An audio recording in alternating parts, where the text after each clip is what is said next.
Muito bem, amigos, já estamos de volta ao vivo aqui pela TV Mais e vamos falar agora com a doutora Ana Fante, pediatra, sobre vacinação infantil e também sobre bullying. Muito boa noite, doutora, seja bem-vindo, prazer muito grande em recebê-la. Obrigada, Darcio. Estava acontecendo a vacinação, vamos começar com febre amarela, que é muito importante isso. Estava acontecendo a vacinação, aí parece que suspenderam, não é? E a doença voltou, a patologia voltou a se fazer presente. Aí houve nova campanha, não é? Na realidade, não é? Por que pararam? Por que continua?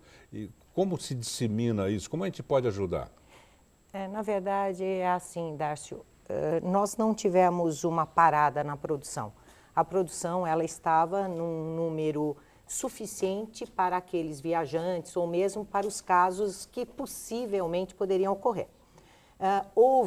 Começaram a haver eventos e que nós vamos chamar isso como eventos ocorridos por problemas de desmatamento e, eventualmente, o caso do macaco que aconteceu no Horto Florestal foi atípico. Nesse momento, lógico que a população se intensificou a preocupação e a Fiocruz, que é a produtora da vacina no país, lógico que ela teria que ter um tempo para aumentar o número da produção dela. Por isso que paralisaram por um período. Por isso que paralisaram. Aí a doença se espalhou. Na verdade, não foi isso, porque a doença ela não ocorre porque não foi vacinado. Não é isso. Tanto que a vacinação da febre amarela, ela não é uma vacina habitual. Ela não é uma vacina sazonal, por exemplo, como a da gripe. Certo. São casos eventuais ou aquilo que nós chamamos emergenciais. E o período dela é enorme, é uma década, né? Exatamente. Tanto que a vacina ela acabou até mudando a forma de aplicação, que é o momento que nós teremos agora, que mudou totalmente a forma de aplicá-la, que não era o habitual. Então, antigamente nós chamávamos de zonas endêmicas. A febre amarela é muito mais do Nordeste, do Norte, ela é lá do Amazonas, é de Goiás.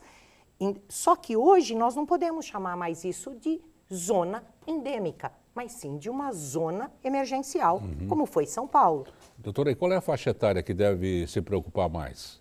Não existe uma faixa etária que possa se preocupar. Tem a faixa etária em que pode se aplicar a vacina. A vacina, ela tem uma faixa etária hoje, pela Organização Mundial de Vacinas, foi dito que a vacina poderá ser aplicada a partir de 9 meses de idade, sendo que, excepcionalmente, poderá ser aplicada em crianças acima de 6 meses, até 46 anos de idade, que é o habitual. Durante uma vida inteira, nós aplicamos ela a cada década e fazíamos um reforço porque acreditávamos que a imunogenicidade de proteção do corpo decaía. Hoje, nós já sabemos que ela será uma dose única, somente na criança menor do que 1 ano, ela deverá ser reaplicada 4 a 5 anos depois. Os mais idosos, se puderem, podem tomar ou não precisam? Devem. Não devem tomar. Não devem. Os idosos, como essa vacina... São mais frágeis. São mais frágeis. Eles são imunodeprimidos.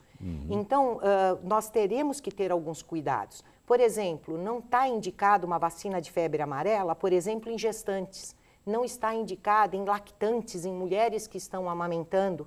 Não será indicado em imunodeprimidos, porque nós sabemos que ela poderá ter efeitos de uma luta antígeno-anticorpo muito maior.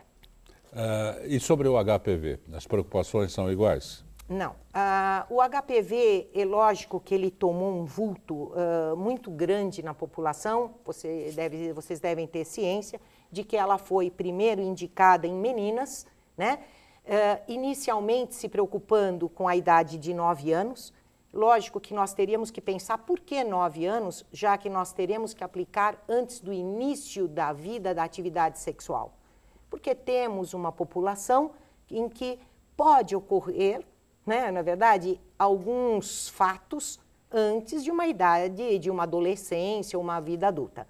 Então, a vacina começou sendo aplicada em meninas de 9 a 13 anos e hoje nós temos uma preocupação com meninos, porque existem algumas patologias que vêm acometendo meninos na vida adulta, onde o HPV ele fica totalmente quieto, inativo dentro do corpo, e 10 anos depois nós teríamos algumas surpresas nos meninos. Aproveitando sua presença e mudando um pouquinho de assunto, vamos lá para Goiânia, não é?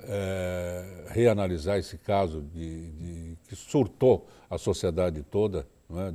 Um dos casos raros e únicos, não é? De um garoto que se levantou e praticou o que tenha praticado lá. Qual a mensagem que a senhora deixaria, não é, para alunado, para professorado, não é? Como se pode cuidar um pouco mais para que isso não aconteça, casos assim tão extremos?